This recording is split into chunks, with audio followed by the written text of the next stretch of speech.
بسم الله الرحمن الرحيم قل أوحي إلي أنه استمع نفر من الجن فقالوا إنا سمعنا قرآنا عجبا يهدي إلى الرشد فآمنا به ولن نشرك بربنا أحدا وأنه تعالى جد ربنا ما اتخذ صاحبة ولا ولدا وأنه كان يقول سفيهنا على الله شططا وأنا ظننا أن لن تقول الإنس والجن على الله كذبا وأنه كان رجال من الإنس يعوذون برجال من الجن فزادوهم رهقا.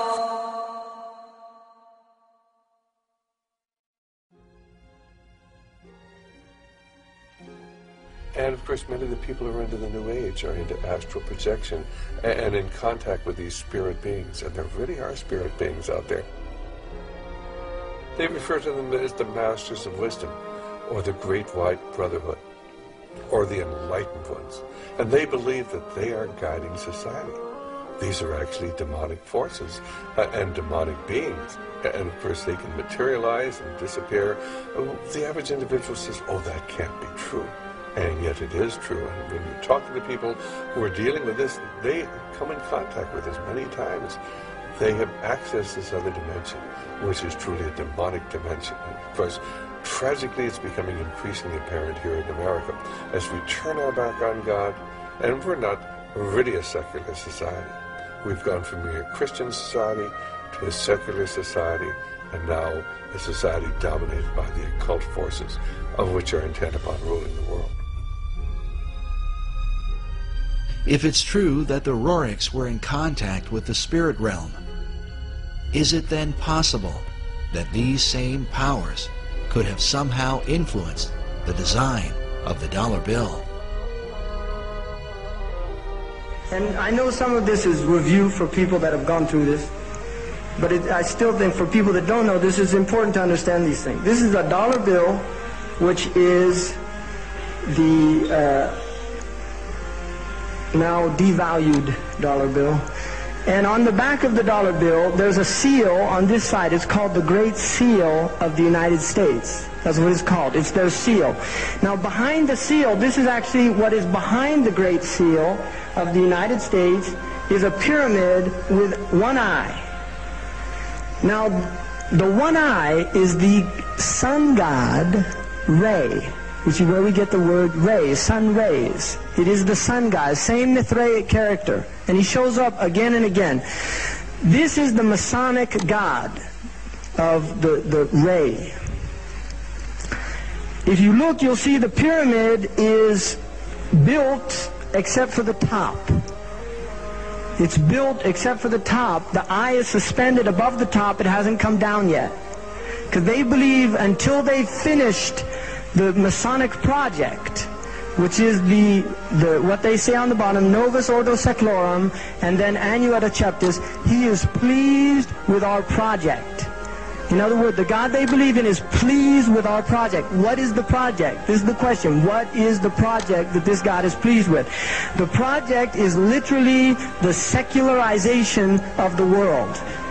To completely strip the world from religious beliefs. This is the project, and that is why it is called Novus Ordo Seclorum, a new secular or worldly order. If you translate that into Arabic, it would be a Nizam al-Alami ad-Dunyawi, not al-Jadid. It would be a Dunyawi, the new temporal order, the new order of the world. And we know what dunya is in Arabic.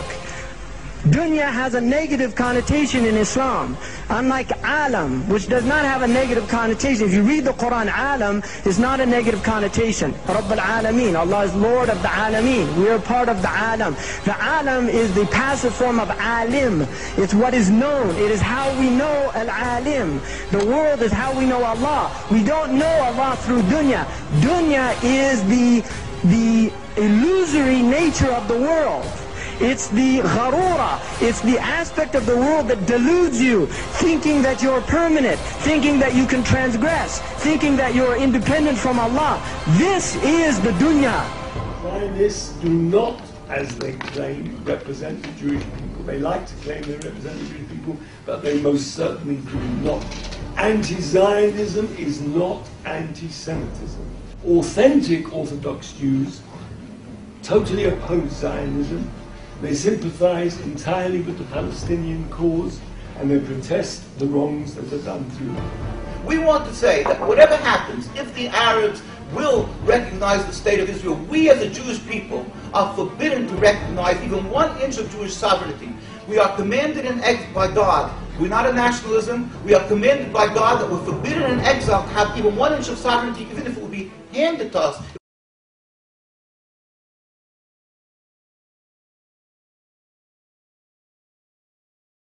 حرام على قرية أهلكناها أنهم لا يرجعون حتى إذا فتحت يأجوج ومأجوج وهم من كل حدب ينسلون واقترب الوعد الحق فإذا هي شاخصة أبصار الذين كفروا يا ويلنا قد كنا في غفلة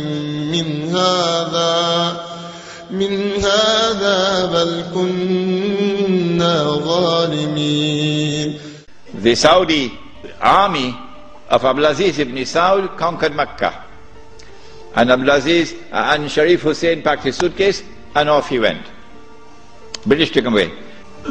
And so Abdulaziz ibn Saud is now in control of Mecca and eventually Medina. It's a Saudi Wahhabi alliance. Does he claim the Khilafah for himself now? No. What he does is, as soon as he enters Mecca in 1924 October, Abdulaziz ibn Saud makes a proclamation, and they're going to hate me for revealing this to you. The modern-day Kingdom of Saudi Arabia came into existence as a result of a rebellion against the Islamic Khilafah state. Britain sought to strike the Islamic State from within. Followers of the Wahhabi madhab by then had managed to establish an entity within the Islamic State, led by Muhammad ibn Saud and later by his son Abdulaziz. Britain supplied them with weapons and money, and they moved on a sectarian basis to seize the Islamic lands, which were under the authority of the Khilafah.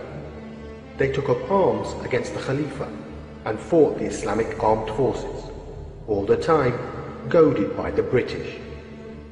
It was well known that Al Saud were British agents. The huge arsenals and equipments which reached them via India and the monies to cover the war effort against the Khilafah were supplied by the British. They exploited the Wahhabi madhab with the aim of fighting the Islamic State and clashing with the other madhabs in order to incite sectarian wars with the Uthmani Khilafah.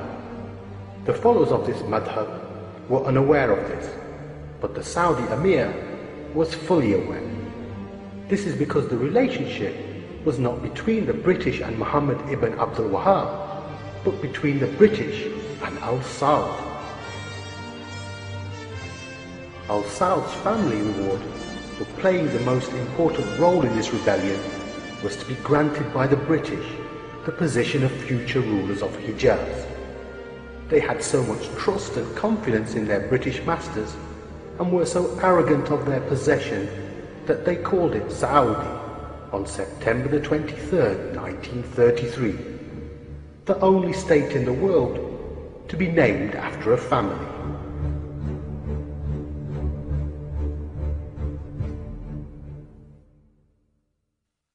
Contrary to popular Western myth, it is the Saudis that are dependent on the US and not the other way round.